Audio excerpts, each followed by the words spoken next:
Yo, BJ Gaddour with the BJ Gaddour Podcast. And on today's episode, we're going to talk about some serious stuff here. We try to have some fun here, but also we cover some pretty important topics, especially for men getting up there in years, over 40. And today I'm bringing on a teammate of mine that I played with at Amherst College. We played football together, and we'll talk a little bit about that as well. But essentially, we hadn't touched base in a while, and when we did recently, before the end of the year, he told me that he basically almost died.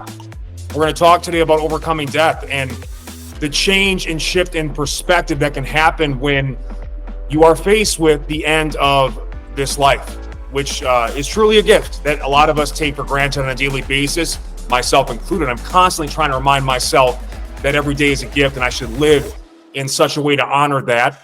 We'll talk about some other things too, you know, getting fit or getting back in shape, especially overcoming some obstacles. A lot of people, by the way, you know, this new year, people want to lose weight. They want to also overcome pain, or they're dealing with some setbacks in and out of the gym, whether it's an injury, a health scare.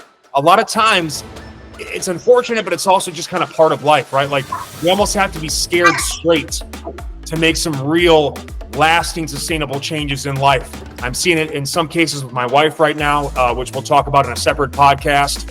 And obviously, Emmanuel is going to talk about that today in his near-death experience as well. And he's also working in the fitness space. He's a longtime strength and conditioning coach.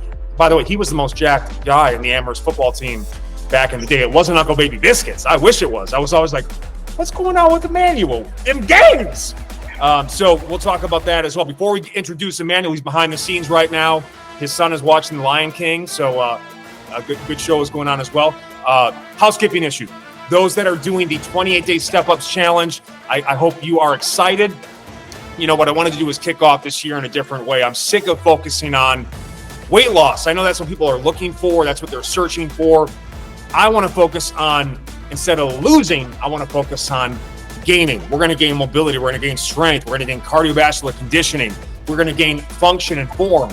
And the weight's going to come off as just part of that, focusing on a skill. Gaining skills in and out of the gym is what allows you to actually see progress and get excited about it and stay the course, versus just having someone spoon feed you or just focusing on losing weight. You know, that's anyone can do that. Everyone you know, by the way, has lost weight.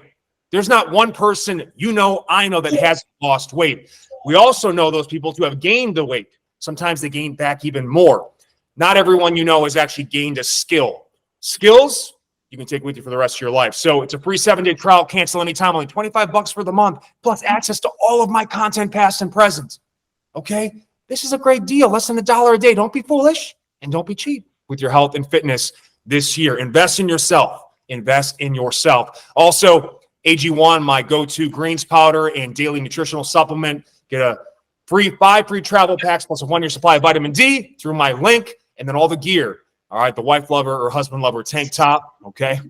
Showing off the chest hair. You guys know the chest hair is really what it's allowed me to take my business to the next level. When this really started to develop and I got the baby curls going, that's when people were like, I got to listen to this guy. So all my gear, hoodies, joggers, tank tops, sleeves sold separately.com. And be sure to like, share, subscribe. Okay, that's great too. Emmanuel Ashamu, welcome to the show, man. Thank you so much for your time today. Hey, excuse me. Thanks for having me on. Yeah, real pleasure to be here. So we're going to cover a good amount of stuff today. Let's start on a lighter note before we get into the heavy stuff. Talk to me about like Amherst College, and also like I want to talk about the college itself and also the football team. We've got like now 20 plus years removed. What was your take? I'm just curious. I'll give my 2 cents, but you're the guest, so I want to hear what your take is first. I was hoping you would start with that. I remember practice and always lining up against you and thinking, oh, shit, here we go again. We got to get ready. I know that I'm getting beat.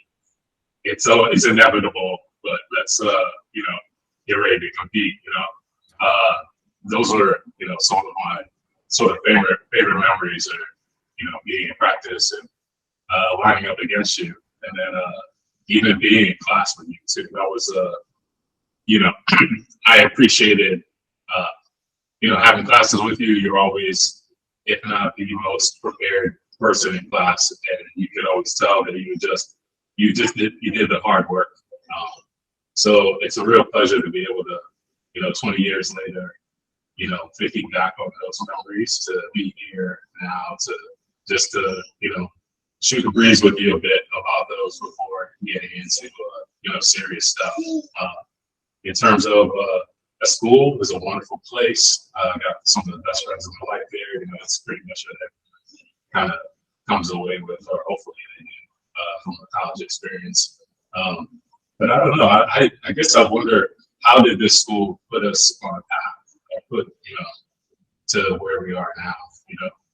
And I think it's certainly the openness of it all, the ability to create what you want, to create your own classes, to explore different schools, and and be independent, and not necessarily have a cookie cutter, these are the courses, this is what you'll do sort of path. So on a sort of quick reflection, I think that's what's allowed me to have this career that's been, really, when I look on it, it's just been spectacular and so interesting, yeah. It's at the time that we went, and this is like kind of a humble break, I guess. This was the #1 liberal arts school in the country. I guess the way it's always described is like a small Harvard or small Princeton. Now, for me, I went to a school where there were only, University School Milwaukee, where there were only like 80 kids in my class. So for me, Amherst was like a big school, but it's a smaller school. It's a small liberal arts school in Massachusetts. So it's just interesting, like the different dynamics. I think, like you said too, I always look at the college experience. I don't know how much value there is in going to college today unless you have a very specific track. But ultimately, I feel like it's just a way to filter people in a way that if you get to certain schools, you're just dealing with a different type of cat, right? People that really take their preparation a different way. They have a different level of focus, or they have different visions for themselves of who they want to be, or they were just lucky to have a certain level of mentors in their life that have put them on a path where, like, I met my wife there. That was the biggest, to me, that was the biggest takeaway from Amherst College, is I met my wife. She's also my business partner. I don't know how much I took from the actual schooling experience personally. I met some great people like you on the football team.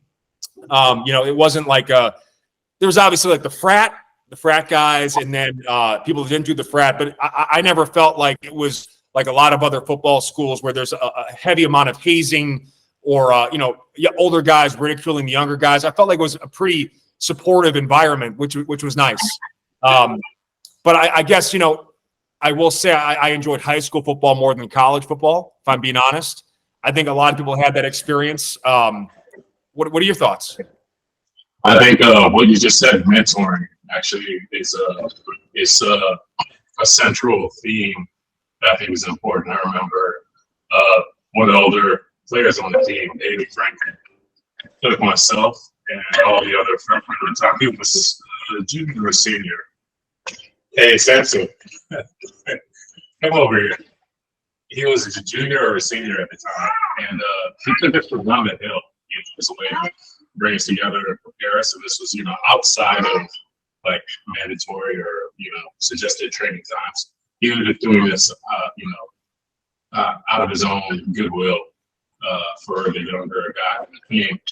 And, it's that sort of mentorship, the selflessness, the humility, and the willingness to invest in another person that changed my life and made my life so rich. Was just that sort of act. You said it, like, people that have been mentored are most likely going to be successful, most likely end up at a school that's like a top tier school. And certainly I'm a product of great mentorship. And then as I've gone through my career, I've gotten to observe and be a part of and receive and hopefully deliver some, mentorship that's of value. And the beautiful thing is when it's done, you change someone's life. You completely alter their life forever, and you improve it in a way that's that you can't buy at a store. Yeah. No, yeah, and it's interesting too, man. Like, so one thing that always struck me about you, and I've always tried to be kind of the same way, and by the way, it's okay, especially when you're part of a team environment. There are more vocal guys, and there are guys that lead more by example. Some people do both, and sometimes you got to choose which one you're going to lead with. But you were just always the guy that I would see. You put your work in the weight room. You were about your business. You weren't. I would describe you as a quiet guy until you kind of got to know you. I'm a similar way. I don't really talk a lot unless we're in a conversation. I like to focus. And obviously, your body of work spoke for itself. You were really like I wasn't just like blowing wind. I think you were like the most jacked guy on the team. Can you talk about like what was your training like? Because obviously they gave us like I don't want to go into too much. Like shout out to Coach Pringle, which those stories I don't even know those stories. Essentially, the short version of that story is we had a very like energetic, vibrant strength coach that came on my freshman year. I think your sophomore year because you were a year older, and essentially what happened over the course of a couple of years was it was like office space. He ended up in a janitor's closet. And anyway, really nice guy. Like it just, but I think the jeering from some of the team, like it may have taken its toll on that poor man. But I personally did my own workouts. It's actually where I started becoming kind of a trainer in that we had a plan, but ultimately, like I beat to my own drum. I felt like you were the same way. You went and did your own thing in there because I think again, like the earlier you take ownership in the way you train in your strength and conditioning, your recovery, obviously it has like it's unlocked everything that I've done since personally. I don't like being spoon-fed stuff. I'll learn and I'll see what's going on and I'll participate when we have to. But I also just essentially did my own thing. Like, what was your thought process? Because, a lot of times you got to follow specifically what's done. And by the way, some of the most hilarious pool workouts on Sundays, the day after a game before film. So talk to me about like, what were you doing? Like, were you following the plan? Like, I feel like everybody was kind of, doing what they wanted to do essentially. Speaking of the pool workouts, the funny thing is, my most recent position was associate director for football strength conditioning at Vanderbilt, and I used to run the pool workouts, and they were hilarious, absolutely hilarious. Just guys being goofy, and I think Coach Pringle at times maybe took it the wrong way, took it a bit personally when guys were being, silly or whatnot. But yeah, I mean, in terms of, sorry, Ron, who was your question one more time? Well, actually, I'll even unpack that. Beautiful boy, by the way. Thanks, man.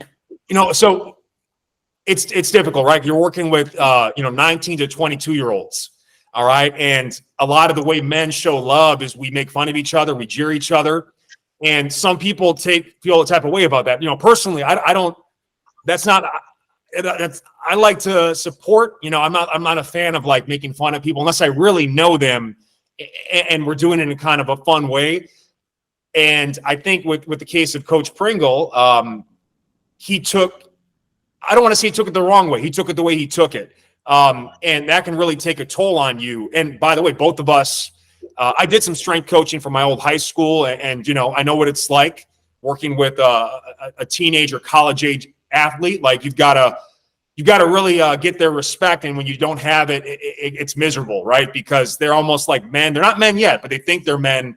And they're kind of challenging you or testing you, and especially as they get together. And you became a strength coach. So I guess like what are the lessons you took? Because again, like you either, if you allow them to get to you, then they control you. It's a teacher. Teachers are the same way. Like the substitute teacher comes in and people are like making fun of them or not listening. So it's tough to balance authority versus, rolling with the punches, right? Yeah, certainly. So back to your question, it's being stubborn, I think that's part of it. Is I'm really stubborn, and I'm also critical. And if you're going to lead me through a workout, then it should be thoughtful, And and even if it is thoughtful, I might be reluctant. So having that character trait probably helps me a lot when it came time to try to corral athletes. And I wasn't always successful at it. It takes, I think it takes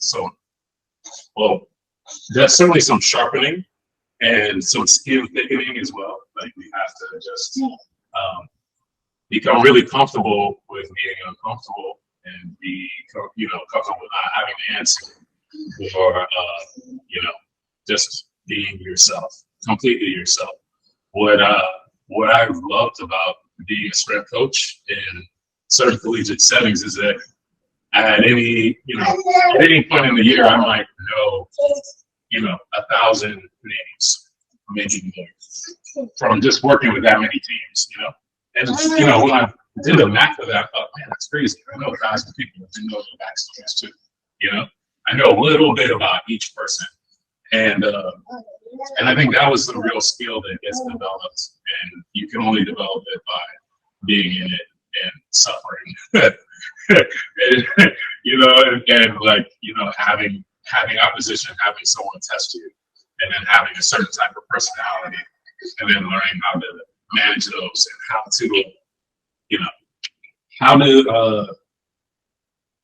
actually here's a good one. There's a book. It's called Coach to Coach, I believe it was. It's by Martin Rooney. And I think if you're a coach, you need to get this book.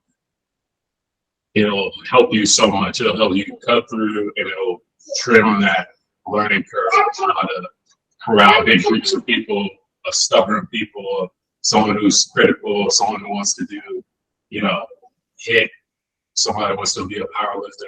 How do you coach all these people into a team as a coach and as a leader? If you need that help, like certainly pick up that book. Another great book was Psycho-Cybernetics was another book that really helps me with coaching and being comfortable communicating with big groups of people and being open and honest. And, what I found is the more open I was about who I was and what I stood for, what I was thinking, the better people related to me, and the easier and the more enjoyable it became to, the point where, whatever I put on the board, whatever I'm writing, guys are doing. That got tested for me at really high level for about 10 years. I worked in special operations. I started at the time it was called Fort Bragg, but now it's Fort Liberty in Fayetteville, North Carolina. I spent about 4 years there working for Air Force Special Operations Command Unit. They worked with combat controllers and pararescue men as well. Not at that base, but at other bases where I worked. And so these guys are alphas.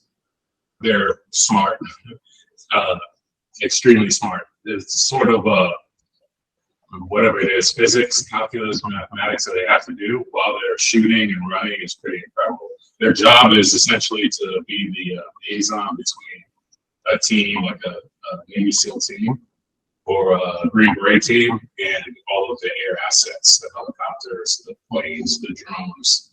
And so they'll be on a team of 12 who may be running through,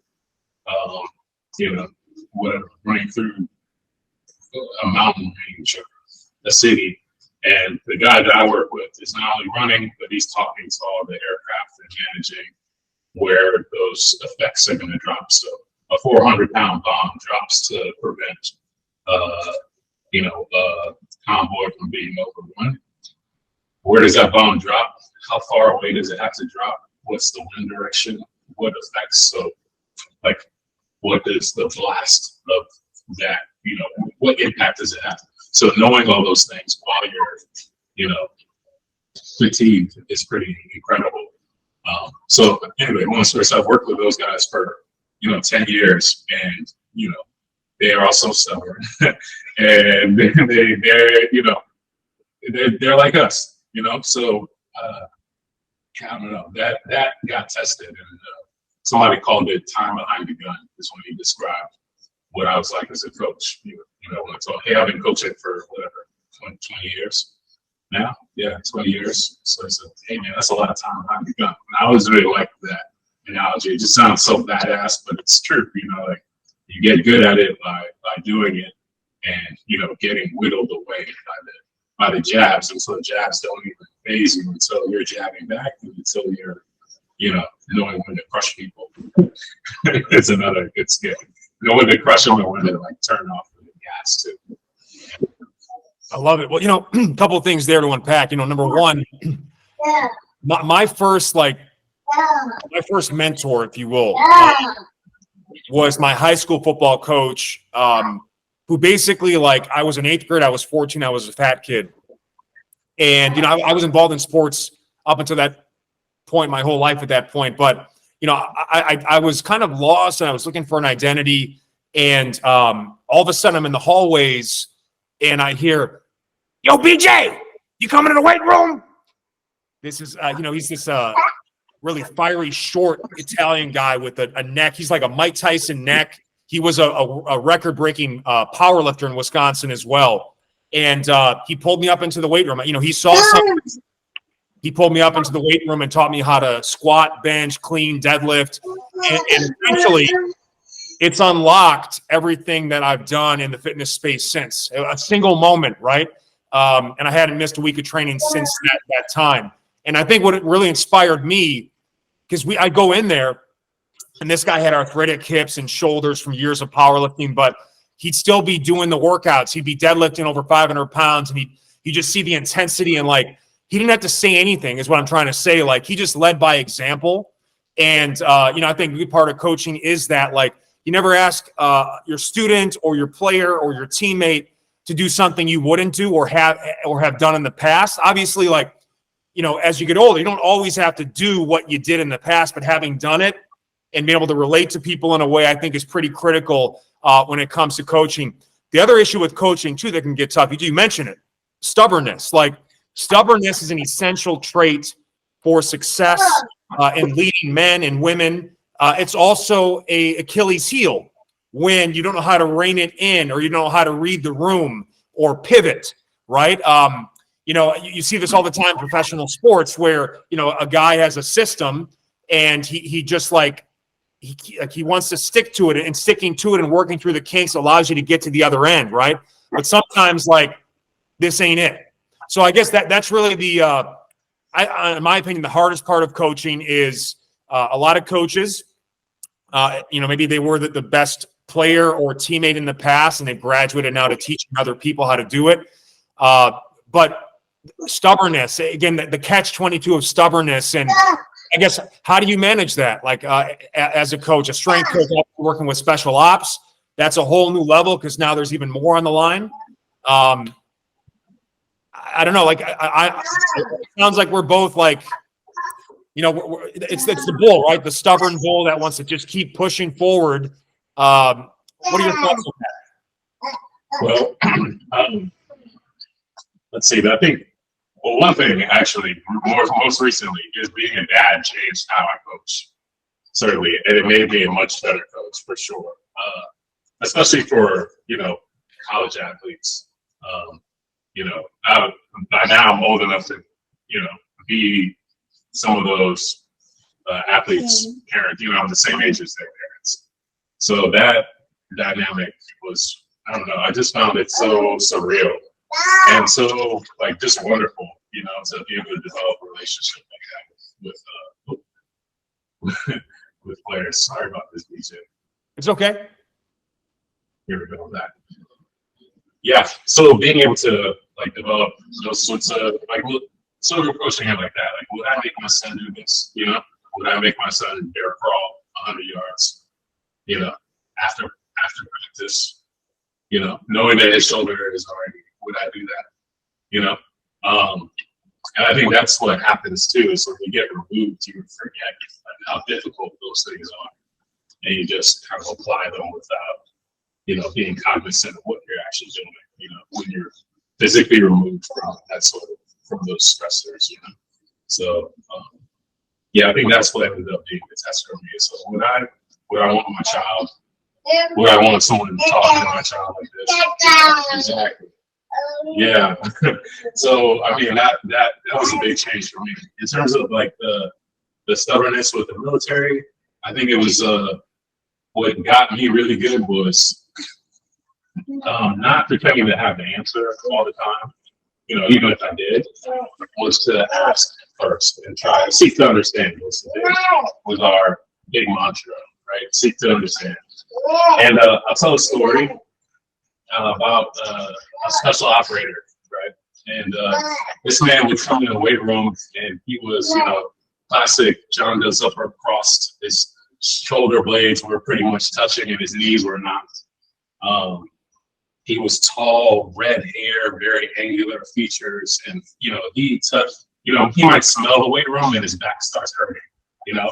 So I thought, like, you know, this is my first year on the job, and I'm thinking, you know, I don't know much, but it's probably time for this guy to retire. You know, it's probably time for him to hang it up, you know, because I look across the room and there's 21-year-old, you know, American heroes, power cleaning 225, like no problem, back squatting 405 for reps. And I think, like, yeah, those guys are good. Well, you go out to a training ground that's in the middle of like the swamp somewhere, and the guys free fall into the area where they're going to be practicing, talking to aircraft and doing a mock mission.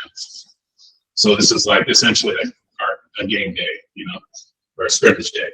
So they free fall in, and this older operator that I was just talking about, he twists his ankle when he lands.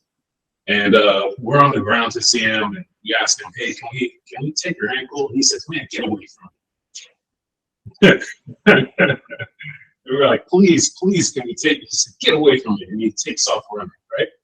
And what I'll never forget is that, you know, this man who walked in the weight room looking broken, as soon as he came on like 100 pounds of gear and pulled out of the plane, he was running just fine.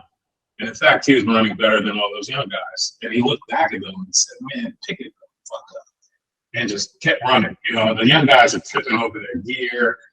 And I thought, man, I'm an idiot. Let this be my lesson that what I know is very small. And that from that point on, I just always approach things like I'm lucky that I get to work with these people, and let me not forget that they would make it where they're going with or without me. So I get to be a part of their journey and help them to, you know, trim some time if they're coming back from injury, or help them, teach them how to prevent an injury, but not to ever put it on me and say, like, their success is because I'm their coach. And that helps me a great deal. And then reading the room. So I think that's an important point that you brought up. And I got really good at that because one of my mentors is a coach named Brendan Morgan. He's been a strength coach for almost 30 years now. And I think he's probably one of the most underrated football strength coaches. But he's a master at reading the room and being able to change the training on the spot. You know? So we would, you know, if a group walks in and they're full of energy, they look really good, and we might be doing power plays that day, he has it in the back of his mind that maybe this is the day that we let them keep training and we don't worry about doing anything else. And we just train their power cleans, you know? And so I learned that from him, really, just how to, you know, not be so hung up on what your plan is for the day that you neglect what you're actually seeing. You trust your eyes, trust your ears, trust what the energy is that the people around you are getting, is to be able to have a backup plan to go to. So you're not just like, you're not that guy that's like reading off of the paper, like now it's A1, A2, A3. Like nobody wants that because it's not true. You know, like you don't know how I slept last night. You know, you don't know what the schedule was like. You know, the buck was late, you know, and getting home at 2 in the morning instead of 10. You know, like you can't be, you know, you can't work with high level people and just be a cookie cutter and have a cookie cutter solution. You have to be able to, you know, master the craft, which is, you know, knowing the fundamentals well enough to be able to adjust them. Absolutely, man. Like if you can't read the room, eventually you lose the room, and once you lose the room, it's really tough to win them back. The other point I want to mention too, you know, my limitations as a football player are that I spent too much time in the weight room. I didn't look at film. I didn't really work on the skills of being a lineman as I really probably should have. It was interesting too, and you remember this too. I think about guys that we played with, like Danny Mack, who could barely bench 185, but somehow he was always like the best defensive player on the team because he just had a nose for the ball. He always was there making the play, stripping a ball out, making that extra, you know, step to make impact plays. And a lot of the strongest guys on the team, like, weren't necessarily very good on the field comparatively, right? I mentioned that because you talked about that guy who was like, he looked like he was a physical mess and he was older and he couldn't do what those other guys did in the weight room, but he was a gamer. You know, there's this phenomenon of these gamers that can flip the switch and, or, you know, they have more experience in the actual skills involved, right? Being strong, being fast, getting bigger, that certainly can give you the potential to be better on the field, on the court, whatever you're working on. But ultimately, are you well-versed in the true skills required to be good at what you're doing? And I share that because, you know, you as a strength coach, you know, people think that your biggest job is to get people like extremely big and strong and fast, and certainly that can help. But everything I've gathered from high-level strength coaches is like, really the goal here is just to like make sure these guys don't get hurt during training and try to put them in a position where they do stuff that prevents them from getting hurt on the field, in the court, whatever it is. What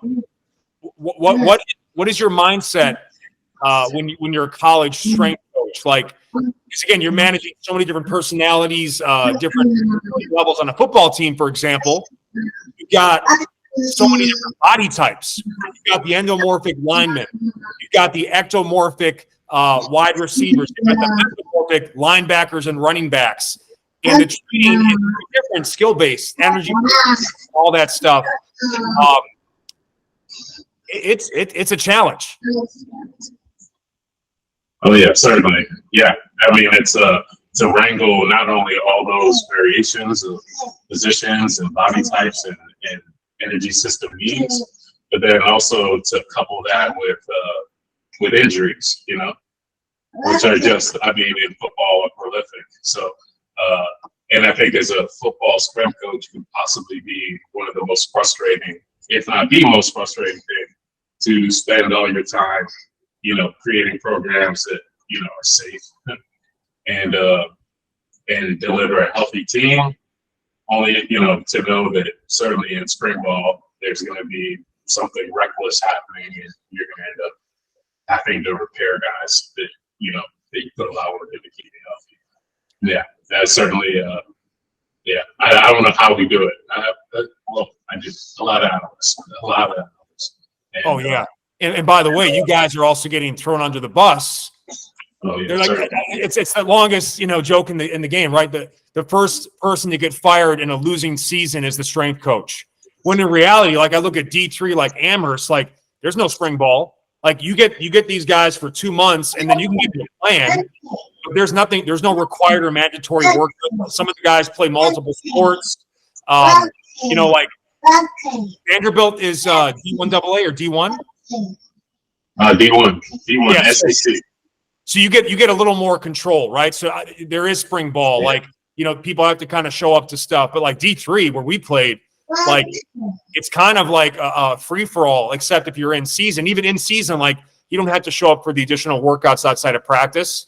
So again, like you guys have so little control over all the different variables that can happen.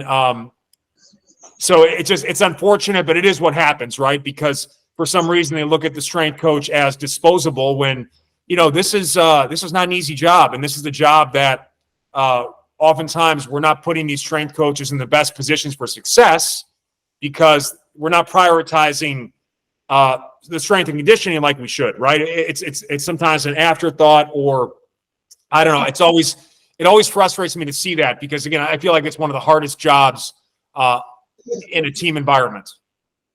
Yeah, certainly it's a thing that everyone wants, and everyone wants at a high level, but not everyone understands that it's certainly like a bottom up sort of proposition that has to be, there has to be a great amount of care. It can't be top down to be successful. I think reflecting on, again, like going back to my experience with special operations, is that some of the best leaders that I had, we'd always ask, how can I help you be successful? And I always, the first time I heard it, I was blown away. Here's this man who is in charge of, thousands of lives, whose decisions have a real impact, like immediately, who's got so many things going on. And he's asking me what I need in my weight room. And I thought, man, that's just mind blowing. And so it's always been like a litmus test for leadership for me going forward. And then for myself too, if I find myself in a leadership like that, would be to ask the question of the person who's considered at the bottom of the totem pole, who's in the, is in the in the engine room, in the basement, in the dark, toiling away. Ask that person, what do you need to be successful? How can I help your job be better? And I think that's a question that isn't often thought of, but it's just a beautiful one to reflect on and to remember that.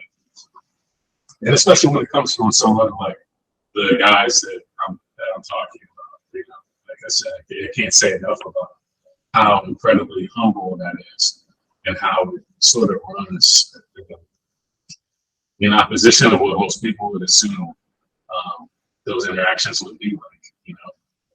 I think I see so many there's such at a certain point there was a huge trend of sports teams doing having a quote unquote Navy SEAL showing up, and we're going to go through Hell Week mock the Navy SEALs, and that'll bring the team together, sort of scenarios, And I think those were interesting, but it felt like at times that those sorts of things might be sort of superficial and not necessary.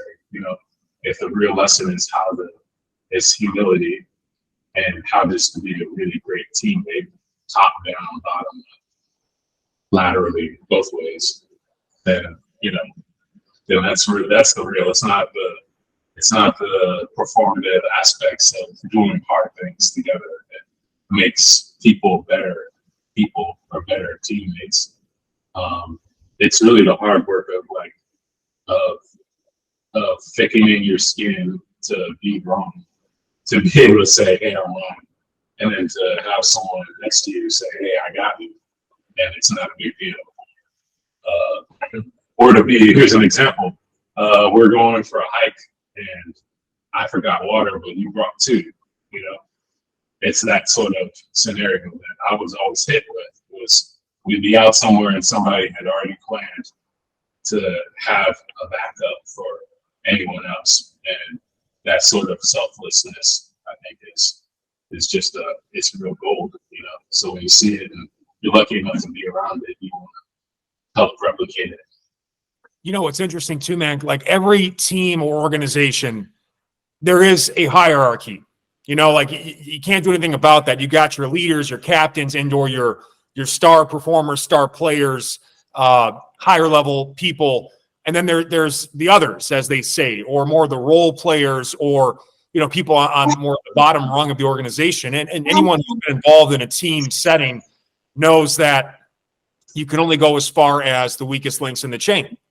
And the leaders are going to lead, right? And the leaders can kind of give you the vibe of what's going on in the room, because they're also like assistant coaches, if you will, in their own right. They're interacting with the players on a different level than a coach to player, or a boss to worker, whatever you want to call it, or team leader to, troop, right? But some people you have to push, some people you have to pull. And what's interesting too is sometimes the people that aren't putting forth the most effort, they need to get more attention, right? They need to be pulled along. And then it's like, well, why am I spending time with the person who doesn't want to be here, or who doesn't want to help the team, when I should be spending more time with other people who actually want to be here? But again, what I'm trying to get at is like there's a very political part of this, right? You have to be very diplomatic. You got to know how to talk to people in different ways. And that push-pull dynamic is interesting too, right? Like, and you know what I'm talking about. There's some guys and gals, like, it's like every step of the way, like you have to constantly be on there, what, to get them to show up and do the work. And you wonder, is it worth my time? And they say this too, like the moment your coach stops caring or talking to you, like they've given up on you. Versus like, if they're riding you, it means that they care enough, or they see something in you, which doesn't really mean much at the time, especially when you're young and someone's always like on you and screaming at you. And there's better ways to do it, right? And some people don't respond to being screamed at or ridiculed. But in some cases too, it does pull out the best in some people too. So I guess before we kind of transition to the next part of the show here, talking about this recent health crisis and how you've overcome it, how do you manage personalities? That honestly, that's my biggest weakness. It's why I don't like.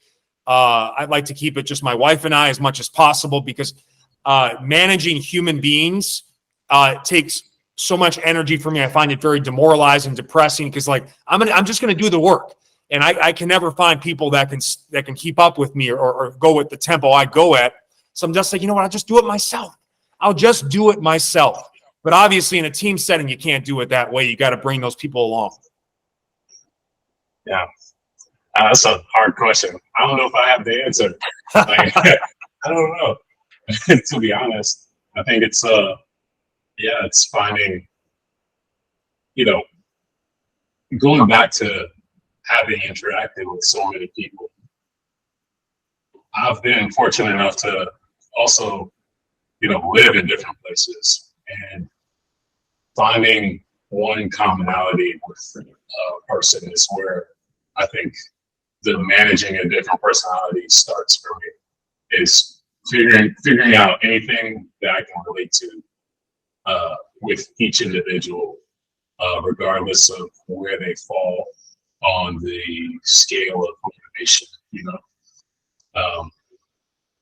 And I've certainly had a few very frustrating, beyond complacent athletes to try to get to, but I knew enough about them that if I asked a question, if I said something, that I could at least get the hair on the back of their neck to stand up, at the very least. So it's really just, it's time living and having full experiences and learning from people, because I don't know, there are so many different people in the world. We have so many similar experiences, that I think after you spend enough time working with variations of people, you're able to feel out the commonalities in those experiences, to foster some sort of relationship that'll, enable you to push that person to the best of your ability, regardless of how motivated they are or not. That's really what I think is the best key. It's just to know a lot, be a lot of places, talk to a lot of people. I think that was something else I got from Coach Brandon Morgan as well. Is everywhere he goes, he talks to people and hears their stories, learns a story. And sure enough, stories have a beginning and an end. they have a protagonist and antagonist. And if you get good at telling stories, man, like you're gonna be able to speak directly to people. It's like going to church when you're like, man, is this pastor, like, was he in the house last night? Did he know I had an argument? Like, how's he talking directly to me? Like, hey, he doesn't know exactly what happened, but, you know, I think that's what it is. Speaking of, I went to visit, I was a long time ago, I went to visit Liberty University. And at the time, the coach was there. It was, what is his name? Gillespie. Bill Gillespie. I'm pretty sure he has a couple of world records, bench press world records. I just remember going and being so impressed with the intensity in the room. You know, the guys came in. First of all, they came in with their shirts off. And I thought, man, that is cool. Like, yeah, all right, I like this. He said, he said, you know what? I let the guys wear the shirts because it's just the guys down here anyway, and they like it, so I let them do it. I thought, okay, that makes sense. They like it, so I let them do it. You know, the flies in like. There's I think an easy, quick example of what is non-traditional, but like creates an atmosphere that motivates everyone from, you know. So he says that. He says, I'll let him do it. And then he starts coaching, and I'm kind of on the side of the room, and he pulls me into the middle of the room where he's walking. He's just pacing up and down the center of the room, while on either side of him, his athletes are all training. And I thought I was going to hear some good coaching cues on, you know, I don't know, wrist forward, hips back, or not on coaching cue.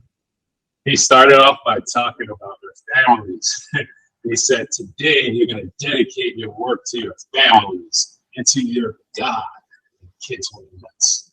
And they were just like this chalk everywhere, just crushing their training session. But I thought, man, that's. We also had, you know, one of these, like, you know, headsets. You used to wear one of these, right? And yeah, so he's just walking up, pacing down, and just, you know, talking to the kids, talking to what was going to motivate them.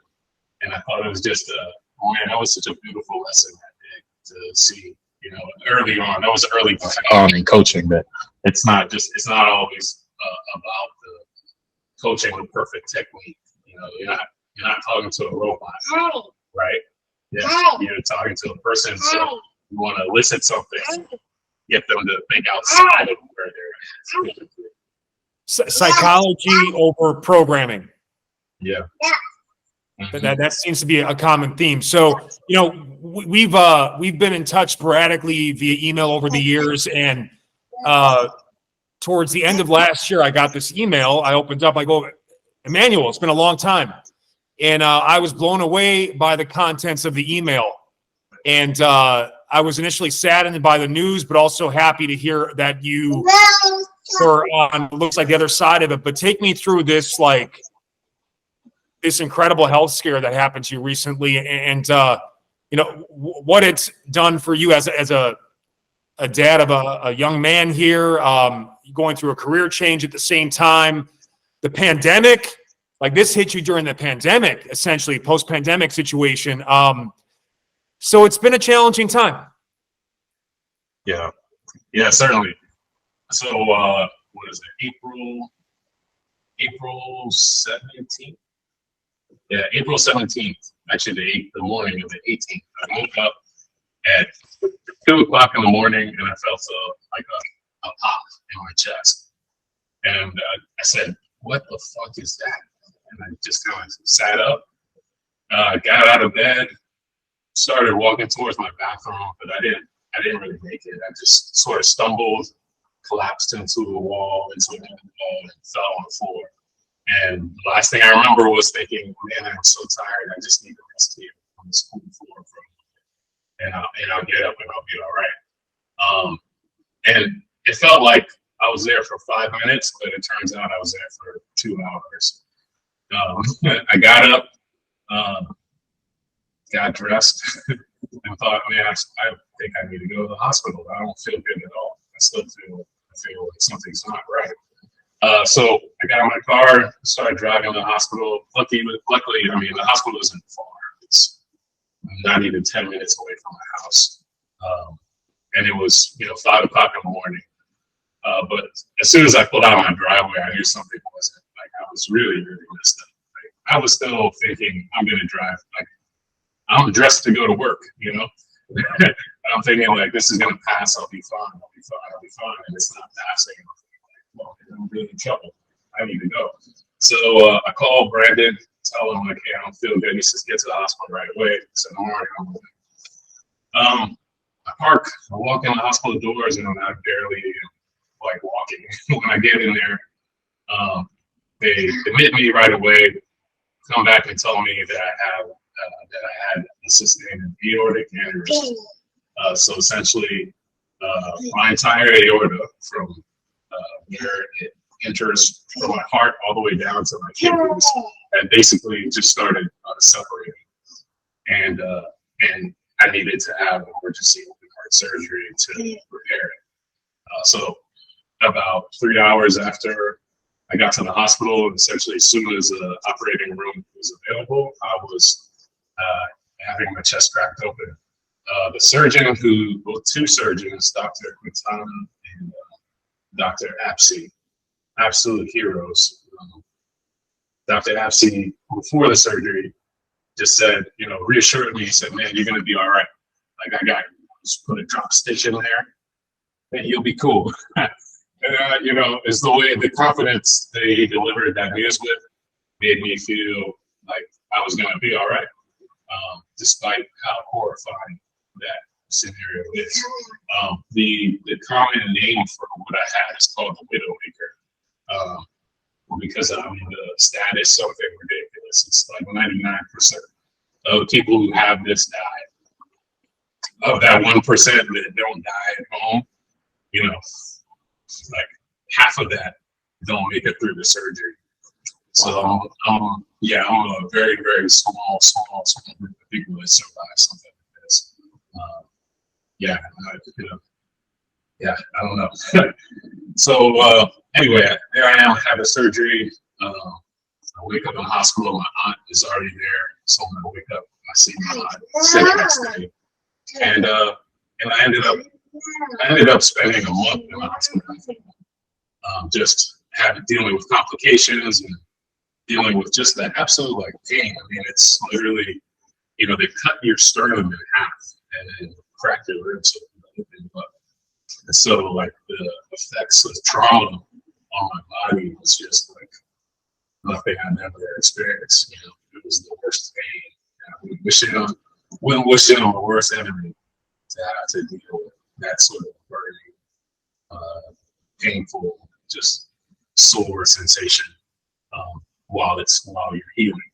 I think for me, actually, the mental effect too was just difficult because I couldn't pick up my son, and that was when I was like just broken about it. I can't even, and he's looking at me already. Like, what's up with you, Dad? Like, you can't pick me up now. So those are certainly like the lowest moments for me. And then just so figuring out how to be able to be comfortable with being reset at like a complete zero and just being patient with myself as I make this return back to life. I think that was one of the things that was difficult was to have faith.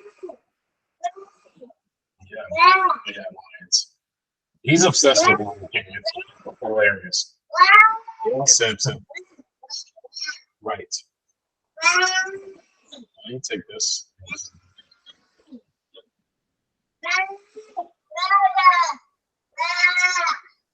Yeah, so it was being patient with myself and like taking time, and that was like I struggled with that.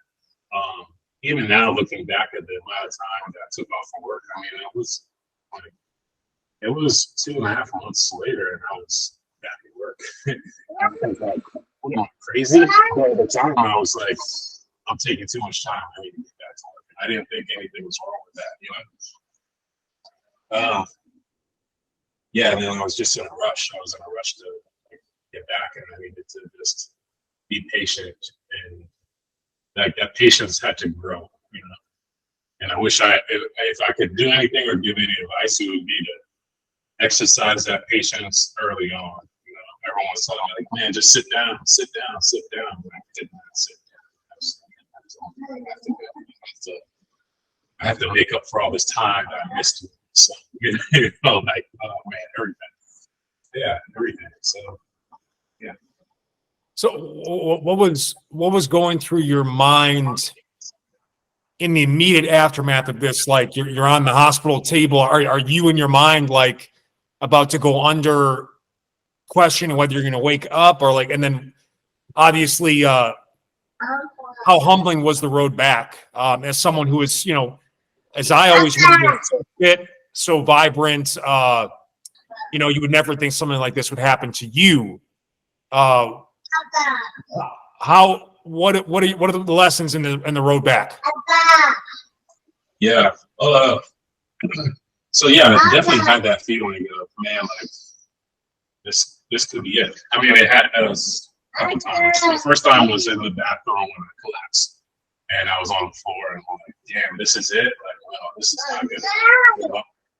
Like, yeah, I haven't done enough. You know, yeah, I can't, not right now. You know. Right. I think the thing that struck me was that, like, oh no, I've wasted time, and I shouldn't be anywhere that I don't want to be, and I shouldn't be with, like, yeah, I should be around my kid, most likely, most certainly, and I should just be happy every day, you know, not waste time being miserable. I think that's probably the biggest thing that I've talked to about young athletes is not wasting time. Oh goodness, it's this way. It's not wasting time being upset about it. You know, like that you should really spend time appreciating where you are and spend less time being unhappy about whatever scenarios you're in. I remember 2 years ago, I thought like, oh man, you know, things are stressful. I got, you know, like now I'm like, man, 2 years ago, shit, man, life was easy. What are you talking about? You know? So there's already like that sort of thing. But I think especially for young athletes, you know, they spend their time being like worried about how, like, do I look cool? Do I have enough whatever, you know? And it's really encouraging guys to like be in the moment and appreciate it, even if it's not like your perfect picture scenario of where you want to be. You know, figure it out how to be really happy where you are, you know, and find and focus on the relationships that you have the opportunity to have, because you don't know. I thought about I remember in the hospital crying because I was just like, man, that's it for me. I'm never coaching again. Like, I'm done coaching. There's no acting coach, you know. And then that wasn't necessarily true, but in some ways it was, you know. Like, you know, you can't. It's bad for business if you almost die as a script. You know, you're supposed to be like impervious, right? To like your awful schedule and all. You're just supposed to look fresh, fit, ready to go. It's like straight coach 101. And I knew that, like, at that point, like, it's probably over for me. And I thought about the last session I coached, and man, I was so glad that I enjoyed it. I was so glad it was a good one. You know, yeah, and it's just that. It's to constantly remind people how lucky we are to have life and to be here. Certainly, going back to working in special operations, like that rang true, you know, 100% with, you know, guys going to deploy. And I certainly didn't work with as many, like, some of my peers have been to many more funerals than I have. But the few that I've been to, I will never forget. And I'll always remember what it was like to have a friend who was full of life, who was inspiring and was everything that you'd want to be in a person. And then the next day they're gone. And you have to wrestle with that, with the guilt or with the disappointment of it all. And the only way you deal with it is by remembering them, by speaking about them, and by trying to emulate the best parts of who they were in your life. The guy that I'm thinking about is his name's Forrest Sibley, who's a special operator in North Carolina. And he went, when he got ready to leave for deployment, he and all his teammates showed up in Hawaii, floral print shirts. So, I mean, you think about like what the image is like, everyone else is in uniform, like laced up, booted up, getting ready to go to deploy. Sibley and his crew all have like camo pants on, Hawaii shirts on top, and I gave him his workout packet. I say, hey, Forrest, here's a workout packet for your deployment. And he grabbed me and said, man, this is the best thing ever. Thank you so much, man. This is awesome. And I thought, like, man, like, that was so kind, so kind to say to me, and, that was the last thing he said to me. And then 2 weeks later, he had been killed in an ambush. So, that, knowing that, and that life is infinite, that it's precious, and you don't know what is around the corner. I always kind of kept that in mind, and I always try to tell the kids that I was coaching, like, appreciate everything, because we do not know what's next. There's a car accident. This might be it. So let's not waste time being upset about petty things. Like, spend time knowing the people that are around you. Spend time appreciating them and finding joy in what you're doing, as opposed to being disappointed about what you don't have. That's how awful would that be? That last day of coaching was the worst day ever, and I was just miserable. That was it. At least I had that, and I'm cool with it. We all, by the way, at some point in life, we've scoffed at the cliche that don't take anything for granted. You can drop dead at any moment. Right. Obviously, this experience we just had, we both, by the way, have a classmate, a beautiful soul that dropped dead last year, just like this, in her bathroom, just like that. So yes, it can happen to anyone, anytime. Almost everyone listening probably knows of someone this has happened to, or a friend, family member that has happened to them. And man, this really is, it's a beautiful life. It's all about perspective. It's all about perspective and managing expectations. I think a lot of people that are unhappy, and I look at the times in my life when I was unhappy, I was too focused on maybe what was happening outside of my home, what other people are doing, versus and this is why I put in my bathroom baby biscuits. I have my baby picture in my bathroom because I kind of take it also from Rocky, where he had on the mirror of his busted apartment bathroom was a picture of him as a kid. And you think of all the things you've done in your life to still be alive today. Whether or not you've had quote unquote success, it is a blessing to get to the point, to get to 40. To me, I never even had a concept what it would like to be 40 years old when I was growing up, because you're so stuck in the moment, in the present, which can be good sometimes. But, ultimately, again, just think of how many things could have happened to you along the way. Just to be able to be born. You won the lottery to have become, to be conceived, all right? To be able to live in America is a type of lottery that, we can't even fathom. The freedoms that we have in this country that we take for granted. It's not perfect. It never will be. But, you have your family from Nigeria, correct? Yeah. Family from Tunisia. I've been there, man. It's not any moment something can go down, and it's not like it is here. And there's a reason why both of our fathers did everything they could to get over here. So again, it is about managing expectations, and also think about who you were growing up and what you've achieved. You've achieved a lot. It may not be what you see on Instagram people are achieving, but relatively speaking, with you've taken what you've got and you've gotten to where you are today, you got to appreciate that. And again, I have on my wall here too, essentially, success is finding happiness. It's not, there's no dollar amount, there's no number of things you can achieve. And I think that's what you're talking about. It's like, man, like I'm not going to deal with people that bring me down, right? That you have that perspective now. Now, some people you have to deal with, you can't at work, or you can't get around. But like, if you have a choice, don't let toxic people into your life. Life is too short for that. I know you think about it too. How can I spend more time with my son, your wife? I think about that with my wife, my dog. And anytime someone's trying to get in the way of that, life is too short.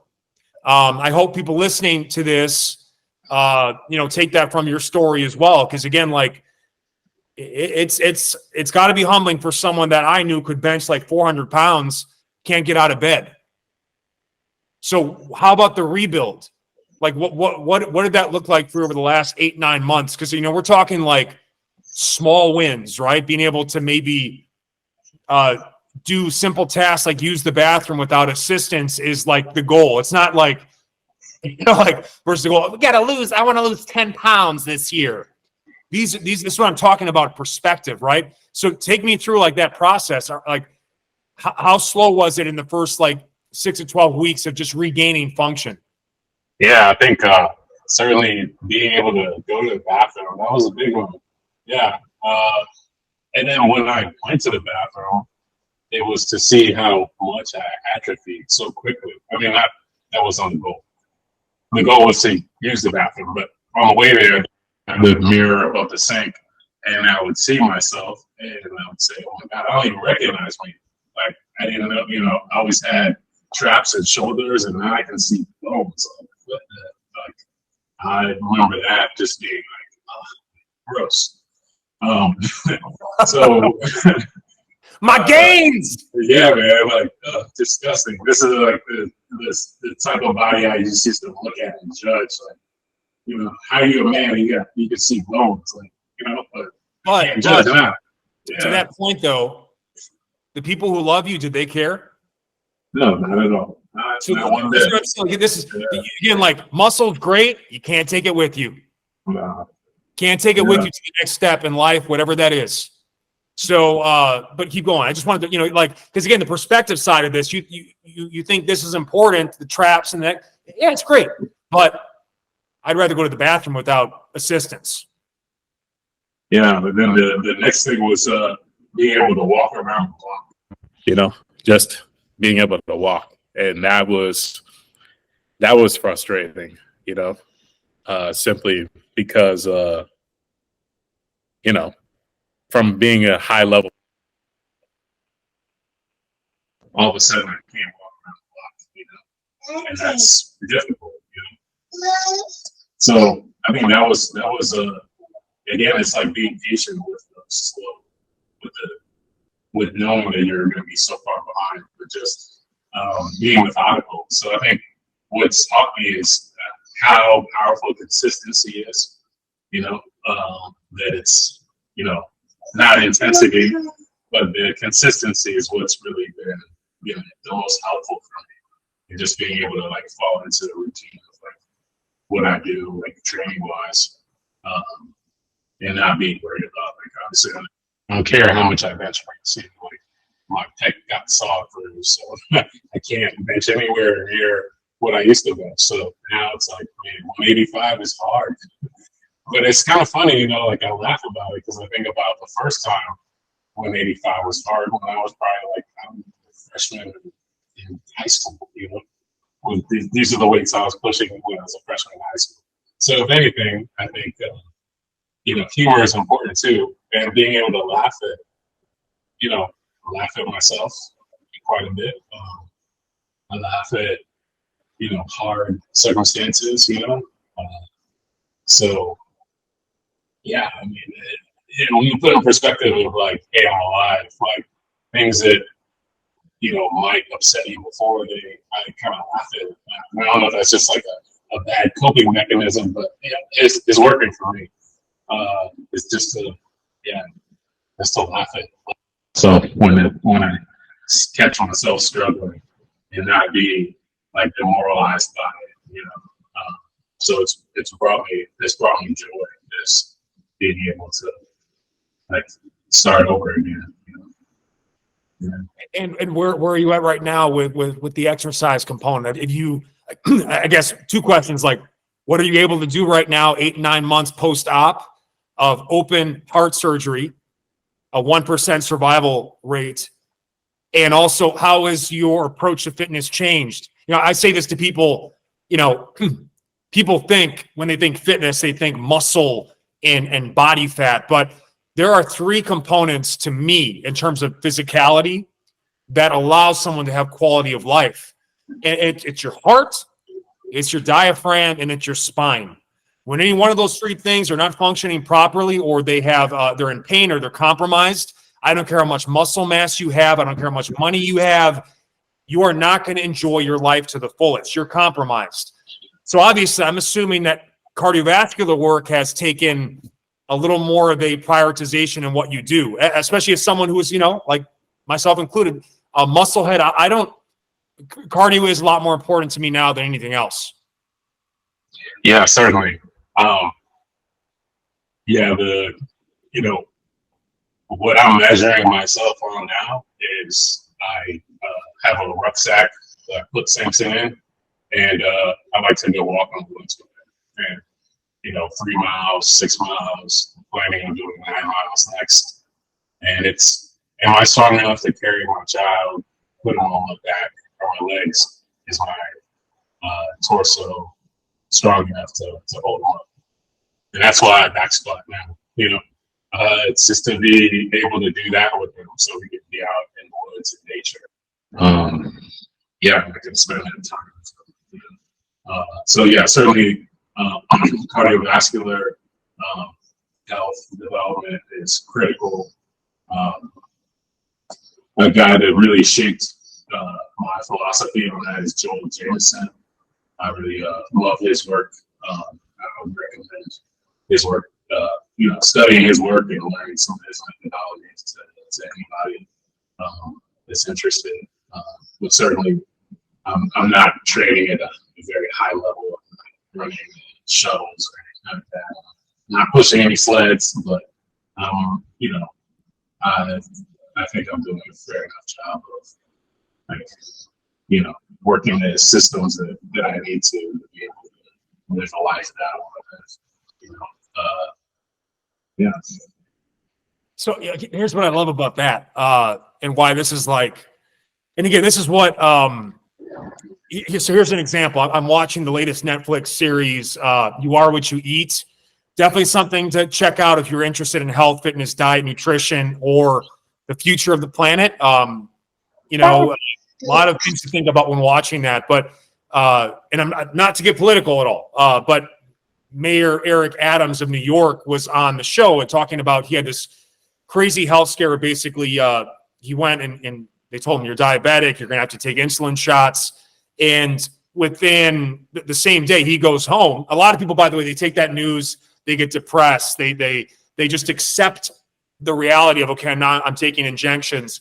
He goes home and he Googles reversing diabetes, not managing diabetes or taking insulin shots and just kind of accepting it. And I'm not saying that you got to listen to your doctor, but what I'm saying is the mindset when you get hit with an obstacle, some people accept it, other people immediately get to work figuring out how they will overcome it. It is a mindset. And some people are born with that mindset. But by the way, I've seen this in my own life too. You can keep strengthening this until the final day of life. This here has unlimited potential. Your character, your resilience, your discipline, physicality, sure, that's going to go in its rawest form as you get older. But here, unlimited. And, you know, so that's one thing I wanted to mention as well on that. Like, you can't accept things. You can, but then that is your limitation. So I just wanted to kind of point that out as well. Like, how do you respond to these types of things instantly? Really tell you a lot about yourself. And focus less on acceptance and more about overcoming, because you can do a lot in your life to overcome circumstances. People on this podcast know it firsthand. People listening, I know many of you, if you're listening to this podcast, you're the type of cat that knows that firsthand too. The second component, you've got literally your own Milo of Crotona story here. For those that don't know about this story, this is the ancient Greek myth of a man who started carrying a calf, and every day the calf got a little bit bigger, and then all of a sudden he was a bull, and Milo gains like 1,000 pounds of muscle mass. Okay. So I guess the question is, how long is your son going to be willing to let you carry him? Like, ideally, he's like 20 and like 300 pounds, and you're carrying him around, your walk, and dude, you're going to be jacked. And that's, by the way, what I wanted to touch on too. That, that's a joke, but that's also like, this is the story of progressive overload. We got busy moms and dads listening. Get a ruck that can carry a young child. And this is what functional muscle means, right? Your traps and the shoulders may have gone when you were bedridden, right? But what you ended up with in your rehabilitation process is the muscle mass you need to thrive in your day-to-day life. You don't need any extra, right? You just need what you need to be vibrant, to thrive, to be able to do what you want with your kids, your family, your friends, what your job demands. That's what functional means, right? The extra mass that might make you look like a killer, or might make, you worked student security, didn't you? We both, yeah. Yeah, I forgot about those days. Yeah, those are the days. We got a little student security shirt. E and I were basically bouncers at the Amherst College parties and stuff like that. Tough job, really, really tough job. It was a tough job. And then were you also like, did you also get, or I'm thinking about T. Bennett, but did you also clean the weight room? I had that job too. I'd clean the weight room. I think I did. Yeah, I did. Or then I think I started hiring people. Like somehow, was that maybe later on? That was maybe when I came back. I was hiring all of the weight room physicians. So, by the way, you think about that too. It's like, you and I used to work student security. Look what we've done in our life. This is what I'm talking about, like managing expectations, keeping perspective, focusing on you, thinking about where your dad was at this point in your life, where you are today at this point in your life, and how much further along we are because of that sacrifice and everything else. So, again, I hope this episode, and by the way, you don't have time to walk today, people listening. You don't have time to walk. You can't go out and walk for 15 minutes. You're going to take that for granted. So again, a lot of this is mindset, man. And again, it's unfortunate that sometimes, and you've always had the mindset, but it is sad that it takes sometimes people even push to the brink of things being taken away from them to really have perspective on what is important in life and what you should never take for granted. Being able to move with passion and purpose every single day, to not take advantage of that gift. Don't worry about how much you can bench. Don't worry about how much body fat you have or muscle mass you have, but do not take the ability to move pain-free for granted. All right. And prioritize it this year.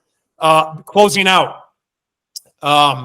You've got a new career trajectory. Like this has been quite a turning point. This is an inflection point for you that you're going to obviously look back on for the rest of your life. There's before the open heart surgery and after the open heart surgery. A lot has changed, but you've got a new gig going on. So let's close out with what you've got going on now, moving forward, and where people can find you if you want to share that. Sure. Yeah, certainly. Actually, I want to say one more point before that too, is that a key for me has been prayer. So I didn't used to pray very much at all, but over the course of one of my hospital stays, I felt compelled to start praying. And, over the course of last year, I've certainly prayed more than I have in my entire life. And I cried more than I have my whole life too, over the course of this past year. So I would say that, also developing that new habit of being mindful of praying in whatever capacity that may work for you has been pivotal for me to, create healthier habits to start my day, and to kind of set myself on a good course for each day. My new venture is I'm selling a custom gym equipment that is absolutely beautiful. I mean, the equipment's built by a great friend of mine, Andreas. He is the engineer and CEO. The company's name is VA7. 7 because it's a lucky number. So Andreas has been making this beautiful gym equipment for probably about 10 years. And the story goes, or the way I ended up meeting him was, in 2006, I went to a conference. It was run by a man named Charles Public, who is one of the granddaddies of strength training, just an absolute genius. And I'm up there, and I'm Coach Morgan's PowerPoint slide guy. So I'm kind of tagging along, and it was just such a cool conference to be at. And I met this young coach from Germany named Wolfgang Unsold, was his name, and we became friends, like pen pals. Facebook was still pretty new at that time, so we were Facebook buddies for a long time. And then, 10 years later, I ended up working for a special operation command Africa. It's based in Stuttgart. It's, I'm essentially, working down the street from Wolfgang's gym, which by now, is well established. He's written several books in German, has really, wonderful courses. But anyway, I asked Wolfgang, hey, where could I find the best equipment in Germany? And he points me towards Andreas. And that's where we went with that. So I guess it was 2020, 2019, or something about that time. 2019. Andreas helped me build a weight room in Stuttgart, and I love their equipment so much. And we talked about, one day potentially working together, and now this day is here, and it's just fortuitous. The timing is just perfect. But we're looking to expand the U.S. market and bring his equipment here. One of the best tools that we make are dumbbells. So the dumbbells are just not only functional and useful, but just exquisite. They're beautiful. They look good, and that's something that I always enjoyed as a strength coach, is being able to design a room and put equipment in a room that was not only really useful, but also easy on the eyes, that would draw you into the room, that would inspire you. And so I've always nerded out on the equipment side. So I found this genius who I can give ideas to, and he'll spit back a custom whatever, amongst all the other equipment that he's making. So that's our new venture. And if you're interested, the website is VA7, VASEVEN.com. You can go on there, and if you need to contact me, email me. And if you want to order some equipment, please do. I don't know. I'm not so good at this. You're a lot better at putting all the information let Uncle Baby Biscuit sell. Look, if you're looking, you own a gym, all right, and you want to build out custom equipment, top of the line, clean looking equipment that elevates your gym, check out Emmanuel's company. We'll drop the link in show notes. Put your name on it, right? Or your logo, so it's exciting because, again, like you talked about, it's a passion. You're always going to be, the weight room will always be a part of your life. And look, man, some of my favorite days are when a new piece of equipment arrives. Again, a lot of people focus on investing in other people's stuff, stocks and things like that. And again, we got some money there, but look, man, I'm always, anytime I invest in myself, whether it is a new supplement or a new piece of food for the fridge, right? Or a training tool or something in the business, I always get a 10-time return on investing in myself. And equipment, it elevates you. You want to use it. it just makes you feel good. It's like, a fresh outfit. That extra drip, all right? It gets you feeling good. It makes you want to be a better person. It makes you want to get out there and do good stuff. So we'll drop a link in the show notes on that. And again, I hope what Emmanuel's story, I wanted to bring you on not only because of my respect for you for what you've done with strength and conditioning as a former teammate and fellow student at Amherst College, but also I hope people listening in the year of our Lord 2024, get rid of the bullshit, get rid of the baggage, cut the anchors and toxicities in your life, and just commit to living every day as it is. It's a new day. Take advantage of it. Spend the time with people that love you the most, that are always there for you, and give them the best of you. Try to inspire others around you, and do not take your health and your fitness for granted. And if you're looking to invest in something, I will tell you this. Every time I've invested in my health and fitness, it's elevated not only my own life, but all the lives of the people around me that I've been blessed to impact daily through this podcast, through the Daily BJ site app, through the stuff I did at Men's Health, but most importantly, in my home. In my home. It sets the tone for everything that we do. So E, thank you so much. Check out the show notes for more.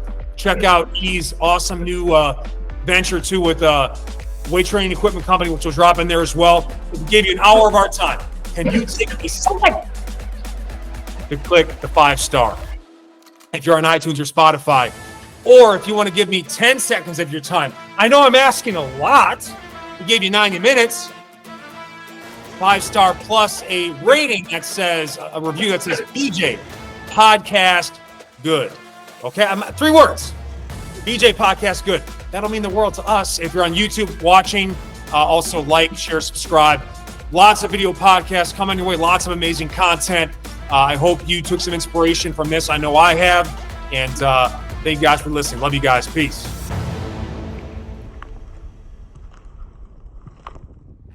So let's take a walk. One of the best single investments you can do for your daily fitness, for longevity.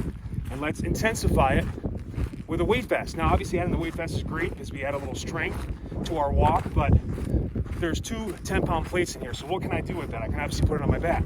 If I take it off, I can also, as a handle here, I've got myself a carry or a farmer's walk, which is great for training my gait, a lot of oblique, a lot of posture, right? That shoulder rolls forward. I got to stay active in the rear delt to keep the weight away from my body and walk it that way. And I can just walk for time here. When this side gets tired, I switch. I keep going back and forth like that. I could also bring this up to the rack or shoulder position or overhead. And now I'm working my shoulder mobility, increased core challenge because of the extended lever on that spinal stability. I can add in presses, which really add a dynamic challenge to the walk. Obviously, I can take my walk backwards, but how else can I hold this? I can treat it like a weight plate. So I can hold it here, flexed arm position. I can extend it out. I can bring it overhead and try to keep my shoulders alongside my ears as I do it. How about a nice little tricep stretch? It's just hanging back there, really fortifying the elbows, stretching the lat in the tricep, which will help you with pull-ups, snatches, you name it. What about a halo? Internal, external rotation on the shoulders. Again, I can do this in multiple directions as I'm walking. Now, here's what really gets fun. Pizza plate carries, all right? Yeah, I used to be fat. I eat pizza. Great for the biceps, 90-degree position. Also, can be like a waiter's carry. I can do it with presses. These palm presses are actually really therapeutic for the shoulders. If you have a shoulder pain, it's actually a really nice way to press. It's a great plane of motion to work with. And again, switching sides, holding out like here. Extended care, I could burn out one arm, and I can keep going to or pass to the other. So there's really no limit to what I can do. I just show you a bunch of variations you can mess with to have some fun and take a typical walk and get a full body workout that'll improve your gait, strengthen your core, stabilize your shoulders. And again, mix it up. Be sure to subscribe. Love you guys. Peace.